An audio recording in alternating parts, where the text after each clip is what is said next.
National university of medical sciences nums, इसमें जो under graduate programme है उनमें जो इस नम्स के ज़ेरे तमाम प्रोग्राम जो शुरू कराए जाते हैं अंडर ग्रेजुएट, इनमें सबसे फर्स्ट है MBBS है, BDS है, BS नर्सिंग है और BS कार्डिक है, BS मेडिकल लेबॉर्ट्री टेक्नोलॉजी है और BS social sciences of health है और BS मेडिकल इमेजिंग टेक्नोलॉजी जिसको आप MIT भी कहते हैं और इसी तरीके से BS बायोलॉजिकल साइंस जिसे बायोटेक्नोलॉजी भी कहते हैं,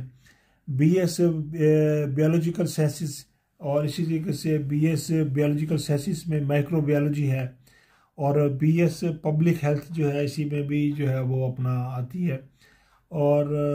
BS फिजियोलॉजी और BS ह्यूमन अपना न्यूट्रिशंस और BS sociology, BS emergency and clinical medical technology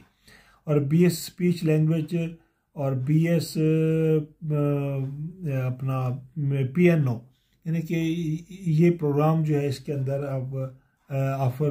किए जाते हैं। ये पोस्ट ग्रेजुएट जो है ना, सॉरी अंडर ग्रेजुएट प्रोग्राम है जो इस नम्स में जो है ना वो ऑफ़र किए जाते हैं।